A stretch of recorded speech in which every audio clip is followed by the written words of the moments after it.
ಹಬ್ಬ ಅಲ್ಲ, ಜಸ್ಟ್ ಅವ್ರ ಮನೇಲಿ ಒಂದು ಹೊತ್ತು ಕೂತ್ಕೊಂಡು ಊಟ ಮಾಡಿದ್ರೆ ಹಬ್ಬ ಮಾಡ್ದಂಗಿರುತ್ತೆ.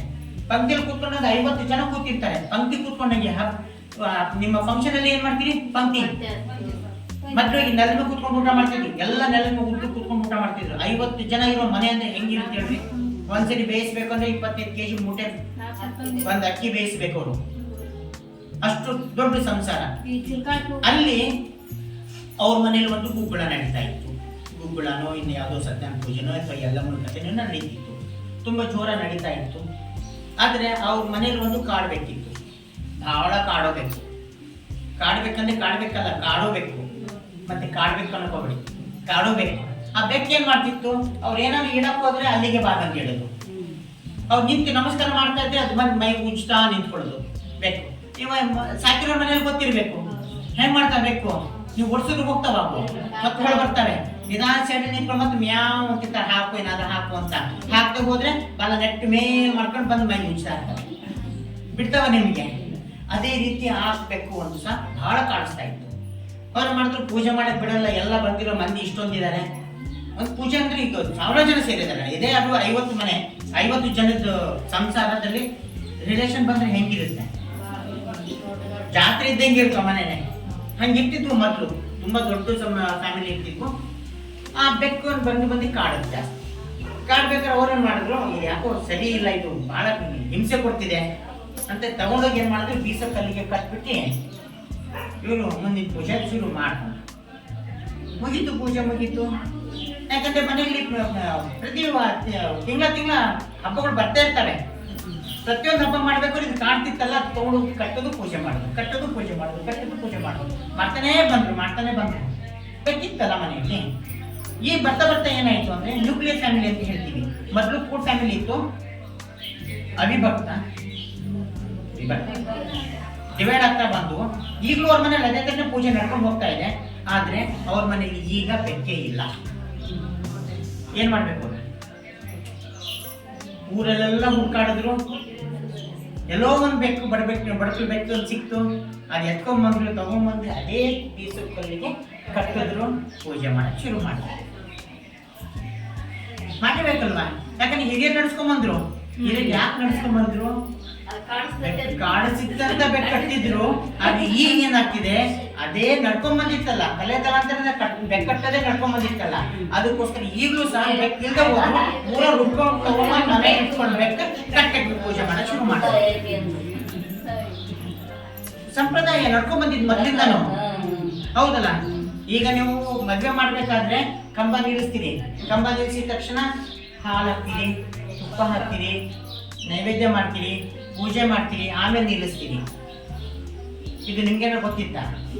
ಮೊದಲಿಂದ ಮಾಡ್ಕೊಂಡ್ ಬಂದಿತ್ತು. ಒಂದು ಶುಭ ಕಾರ್ಯಕ್ರಮ ನಡಿಬೇಕಾದ್ರೆ ಒಂದು ಪೂಜೆ ಮಾಡಿ ಒಂದು ಕಂಬ ನೆಡಬೇಕು. ಅದಾದ್ಮೇಲೆ ಮಿಕ್ಕಿದ್ದು 3 ಕಂಬ ಹಂಗೆ ನೆಟ್ಟು ನಡೆಯುತ್ತೆ. ಮೊದಲನೇದು ಪೂಜೆ ಮಾಡಿ ನಡಬೇಕು. ಈಗ ಏನು ಬೇಡ, ನಿಮ್ಮ ಊರು ಗಣಪತಿ ಇಡಬೇಕು ಅಂತ ದೊಡ್ಡ ಗಣಪತಿ ಇದೆಯಲ್ಲ, ಧ್ವಜ ನಿಲ್ಲಿಸ್ತಾರೆ ಫಸ್ಟು. ಅಥವಾ ನಿಮ್ಮ ಊರಲ್ಲಿ ಜಾತ್ರೆ ಇದೆ, ಜಾತ್ರೆ ಇರ್ಬೇಕಾದ್ರೆ ತೇರಿರಲ್ಲ, ಮೊದಲು ನಿಮ್ಮ ಅಂಕಿ ಹಾಕ್ತಾರಲ್ಲ ಊರ ಮುಂದೆ. ಫಸ್ಟ್ ನೀವು ಹಿರಿಯರೆಲ್ಲ ಸೇರಿ ಏನ್ ಮಾಡ್ತೀರಿ? ಯಜಮಾನ್ರೆ ಪೂಜೆ ಎಲ್ಲ ಮಾಡ್ತಿರಲ್ಲ, ಫಸ್ಟ್ ಏನೋ ಒಂದು ನೇಮ ಮಾಡ್ತೀನಿ. ಜಾತ್ರೆ ನಡೆಯೋಕ್ಕಿಂತ ಮುಂಚೆ ಒಂದು ಪೂಜೆ ಮಾಡ್ತೀನಿ. ಇವತ್ತಿನ ದಿವಸ ನಾವೀಗ ನೆಟ್ಟಿದೀವಿ, ಇನ್ ಮುಂದಿನ 15 ದಿವಸಕ್ಕೆ ನಮ್ಮ ಊರಲ್ಲಿ ಜಾತ್ರೆ ಅಂತ ಒಂದು ಅಂಕಿ ಹಾಕ್ತೀನಿ. ಹೌದಲ್ಲ? ಅದೇ ತರಾನೇ ಅದು ಮೊದಲಿಂದ ಮಾಡ್ಕೊಂಡ್ರು ಅದು ಮಾಡ್ತಿದೀವಿ. ಅದೇ ತರ ಎಷ್ಟೋ ಒಂದು ಸಂಪ್ರದಾಯಗಳು. ಬೆಕ್ಕು ಕಟ್ಟುವುದು ಒಂದು ಸಂಪ್ರದಾಯ ಇರುತ್ತದು. ಹಾಗೇನೆ ಇದು ಇಲ್ಲಿಗೆ ಬೆಕ್ಕಿನ ನಿಲ್ಸೋಣ. ಈ ನೆಕ್ಸ್ಟ್ ಸ್ಟೇಜಿಗೆ ಹೋಗೋಣ. ಇದೇ ರೀತಿ ದೊಡ್ಡ ಫ್ಯಾಮಿಲಿ, ದೊಡ್ಡ ಸಂಸಾರದಲ್ಲಿ, ದೊಡ್ಡ ಫ್ಯಾಮಿಲಿಲಿ ಹಿರೇ ಸೊಸೆ, ಮರಿ ಸೊಸೆ, ಎಲ್ಲ ಸೊಸೆಗಳು ಎಲ್ಲ ಇದ್ರು. ಹಿರೇ ಸೊಸೆ ಕಷ್ಟಪಡೋದನ್ನ ನೋಡಕ್ ಆಗ್ತಿರ್ಲಿಲ್ಲ ಯಜಮಾನ್ರಿಗೆ. ಯಜಮಾನ್ರಿಗೆ ಮಾಡಿದ್ರು ಯಾವ ಟೈಮಲ್ಲಿ ಅಂದ್ರೆ ಮುಟ್ಟಿನ ಆತ ಎಷ್ಟು ಅನುಭವಿಸ್ತಿತ್ತು ಅಂದ್ರೆ, ಹೊಟ್ಟೆ ನೋವು, ಒಂದ್ ಕಡೆ ರಕ್ತ ಹೋಗೋದು, ಹುಟ್ಟು ಹೋಗೋದು ಗೊತ್ತಿದೆಯಲ್ಲ. ಎಷ್ಟು ಹಿಂಸೆ ಅಂದ್ರೆ ಓಡಾಡೋದು ಸಹ ಕಷ್ಟ ಆಗ್ತಾ ಇತ್ತು. ಆ ರೀತಿ ಕಷ್ಟಪಡ್ತಿರ್ಬೇಕಾದ್ರೆ ಮನೆಗೆ ಹಿರೇ ಯಜಮಾನ್ರೆ ಮಾಡಿದ್ರು, ಬರ್ತಾರೆ ನೀನು ಕೂತ್ಕೊಂಡಿದ್ದೆ, ಒಂದ್ ಕಡೆ ಕೂತ್ಕೊಂಡಿದ್ದೆ, ನೀನು ಅಡ್ಡಾಡೋದು ಓಡಾಡೋದು ನನಗೆ ನೋಡೋಕ್ಕಾಗ್ತಿಲ್ಲ, ಅಷ್ಟೊಂದು ಹಿಂಸೆಯಿಂದ ಓಡಾಡ್ತಿದ್ಯಾ, ಹೊಟ್ಟೆ ಹಿಡ್ಕೊಂಡು ಓಡಾಡ್ತಿದ್ಯಾ, ನೋವಂತ ಓಡಾಡ್ತಿದ್ಯಾ, ಬಾರಿ ಆ ಕಡೆ ಕೂತ್ಕೊಂಡು ಇಲ್ಲಿಂದನೇ ಕೂತ್ಕೊಂಡು ಎಲ್ರಿಗೂ ಹೇಳ್ಕೊಂಡು ಕೆಲಸ. ಕೂಗಿ ಹೇಳು, ಅದು ಮಾಡಿ ಇದು ಮಾಡು, ನೋಡ್ಕೊ ಅಷ್ಟೇ ಅಂತ ಹೇಳಿದ್ರು. ಹೇಳಿ ಅವ್ರಿಗೆ ಕೂರಿಸೋದು ಒಂದು ಕಡೆ, ಕೂತ್ಕೊಳ್ಳೋಣ. ಕಿರಿ ಸಸ್ಯದ ಆದ್ಮೇಲೆ ಮುಟ್ಟಿದ ನೆಕ್ಸ್ಟ್ ಕಿರಿ ಸಸ್ಯ ನೆಕ್ಸ್ಟ್ ಬರ್ತಾಳಲ್ಲ ಅವಳು, ಸರ್ ನೀನು ಅಷ್ಟೇ ಅಮ್ಮ, ನೀನು ಕೂತ್ಕೊ, ಆ ಟೈಮಲ್ಲಿ ನೀನು ಏನು ಮಾಡಕ್ ಹೋಗ್ಬೇಡ, ಕೂತ್ಕೊತ ಕೂರಿಸೋದು. ಬರ್ತಾ ಬರ್ತಾ ಏನಾಯ್ತು, ಅವ್ರು ಕೂತ್ಲಲ್ಲ, ಆ ಕೂತಿನ ಜಗಕ್ಕೆ ಒಂದು ಚಾಪೆ ಬಂತು, ಆಮೇಲೆ ಒಂದು ತಟ್ಟೆ ಬಂತು, ಆಮೇಲೆ ಒಂದು ಚರ್ಗಿ ಬಂತು, ಆಮೇಲೆ ಒಂದು ಸಣ್ಣ ಗ್ಲಾಸು ಬಂತು. ಟೋಟಲಿ ಒಂದು ಹಾಸಿಗೆ ಮತ್ತೆ ತಲೆ ದಿಂಬು ಎಲ್ಲವೂ ಬಂತು. ಶುರು ಮಾಡಿದ್ರು ಕೂರಕ್ಕೆ. ಬರ್ತಾ ಬರ್ತಾ ಬರ್ತಾ ಬರ್ತಾ ಏನಾಯ್ತು, ಅವಳು ನಡುಮನೆಯಲ್ಲಿ ಕೂತಿದ್ಲು, ತಗೊಂಡೋಗಿ ಹೊರಗಡೆ ಮನೆಯಲ್ಲಿ ಕೂರಿಸಿದ್ಲು, ಯಾವುದೋ ಒಂದು ಮೂಲೆಯಲ್ಲಿ ಕೂರ್ಸಕ್ಕೆ ಶುರು ಮಾಡಿದ್ರು. ಬರ್ತಾ ಬರ್ತಾ ಬರ್ತಾ ಚೇಂಜ್ ಆದಂಗೆ ಅವ್ರು ಮನೆ ಒಳಗೆ ಬರಂಗಿಲ್ಲ. ಅಕಸ್ಮಾತಾಗಿ ಅವಳು ಕೂತಿರ್ಬೇಕಾದ್ರೆ ಯಾವ್ದಾದ್ರು ಸಣ್ಣ ಮಕ್ಕಳು ಓಡಾಡ್ಬೇಕಾದ್ರೆ ಹೋಗಿ ಮುಟ್ಟುದು ಅಂದ್ರೆ ಆ ಮಕ್ಕಳಿಗೆ ಎಳ್ಕೊಳ್ಳೋದು, ಬಟ್ಟೆ ಚಡ್ಡಿ ಎಲ್ಲ ಬಿಚ್ಚಿ ನೀರು ಹಾಕೊಂಡು ಕರ್ಕೊಳ್ಳಿ ಅಂತ ಹೇಳೋದು, ಆ ಬಟ್ಟೆ ತೆಗೆದು ತೊಳೆದಿರೋದು. ತೊಳೆದಾದ್ಮೇಲೆ ನಾವು ಬಟ್ಟೆ ಹೆಂಗ್ ತಗೊಳ್ಳೋದು, ಅದಕ್ಕೆ ಬೇರೆ ಯಾರಾದ್ರೂ ಮುಟ್ಟಾಗ್ದಿರೋರು ಬಂದು ಅದಕ್ಕೆ ನೀರು ಹೊಡೆದಿ ಅದನ್ನ ತಗೊಂಡೋದು ಮತ್ತೆ ಹಿಂಡು ಮತ್ತೆ ಹಾಕ್ಬೇಕು. ಹೌದಲ್ಲ ಹೌದಲ್ಲ, ಸಂಪ್ರದಾಯ ಇನ್ನೂ ನಡೀತಾ ಇದೆ, ಮಾಡ್ತಾರೆ, ಇನ್ನೂ ಮಾಡ ಇದೆ. ಗೊತ್ತಾಯ್ತಲ್ಲ, ಮೊದ್ಲು ಯಾಕೆ ಕೂರ್ಸಿ ಬೆಕ್ಕ ಯಾಕೆ ಕಟ್ಟಿದ್ರು, ಕಾಣಿಸೋದಕ್ಕೆ ಕಟ್ಟಿದ್ರು ತಾನೆ. ಈಗ ಕಟ್ಟಿಯಾರೆ ಸಂಪ್ರದಾಯ ಅನ್ಕೊಂಡು ಕಟ್ತಾರೆ. ಹಾಗೇನೆ ಹೆಣ್ಮಕ್ಳು ಮುಟ್ಟಾಯ್ತು ಅಂದ್ರೆ 3 ದಿವಸ ಆರಾಮ ನೀನು ಕೂತ್ಕೊಳ್ಳೋ, ಬಟ್ ತೊಂದರೆ ತಗೋಬೇಡ, ತ್ರಾಸ ತಗೋಬೇಡ ಅಂತ ಅವಳಿಗೆ ಒಂದ್ ಸೈಡಿಗೆ ಕೂರ್ತಾ ಇದ್ರು. ಬರ್ತಾ ಬರ್ತಾ ಇದು ಸಂಪ್ರದಾಯ ಆಯ್ತು. ಆಮೇಲೆ ಏನಾಯ್ತು, ಈ ಮುಟ್ಟಾಗಿರೋರು ದೇವಸ್ಥಾನಕ್ಕೆ ಹೋಗಂಗಿಲ್ಲ ಒಂದು, ಆಮೇಲೆ ಪೂಜೆ ಮಾಡಂಗಿಲ್ಲ, ಆಮೇಲೆ ಅಡಿಗೆ ಮನೆ ಒಳಗೆ ಹೋಗಂಗಿಲ್ಲ, ಆಮೇಲೆ ಅಡ್ಡಾಡ ಕೊಡೋದು ಇಲ್ಲ, ಆಮೇಲೆ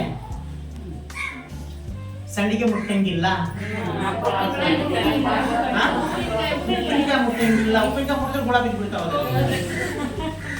ಹೌದಲ್ಲ, ಬಹಳ ಕಷ್ಟ, ಬಹಳ ಪವರ್ಫುಲ್. ಯಾಕಂದ್ರೆ ನೋಡಿ ಎಷ್ಟು ಪವರ್ಫುಲ್. ಮುಟ್ಟಾಗಿರೋ ಹೆಣ್ಮಗಳು ಉಪ್ಪಿನಕಾಯಿ ಮುಟ್ಬಿಟ್ರೆ ಉಪ್ಪಿನಕಾಯಿ ಎಲ್ಲ ಹುಳ ಹೋಗ್ಬಿಡ್ತಾರೆ. ಹೌದಲ್ಲ, ಉಪ್ಪಿನಕಾಯಿ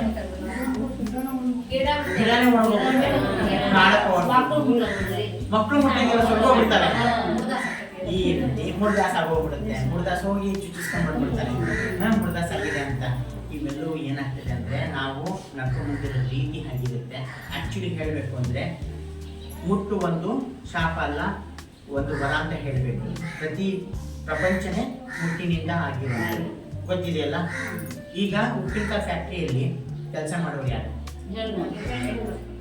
ಇವತ್ತು ಅವ್ರೇನಾದ್ರು ಇವತ್ತು ನಾನು ಮುಟ್ಟಾಗಿದೆ, ನಾನು ಉಪ್ಪಿನಕಾಯಿ ಫ್ಯಾಕ್ಟ್ರಿಗೆ ಹೋಗಲ್ಲಪ್ಪ, ಉಪ್ಪಿನಕಾಯಿ ಮುಟ್ಟಿದ್ರೆ ಕೆಟ್ಟೋಗ್ಬಿಡುತ್ತೆ ಅಂತ ಅವ್ರೇನಾದ್ರು ಮನೆಯಲ್ಲಿ ಅಲ್ಲ, ಅವ್ರು ಓನರ್ ಬಿಡಲ್ಲ, ನಾನೇನು ಮಾಡಿ ಹೋಗ್ಕೊತೀನಿ ಮುಂದೆ. ಹೌದಲ್ಲ, ಅಲ್ಲಿ ಮುಟ್ಟು ಆಗಿರೋ ಹೆಣ್ಮಗಳು ಉಪ್ಪಿನಕಾಯಿ ಹಾಕಿರ್ತಾಳೆ ಅಂದ್ಮೇಲೆ ನೀವು ನಿಮ್ಮ ಮನೇಲಿ ಮುಟ್ಟ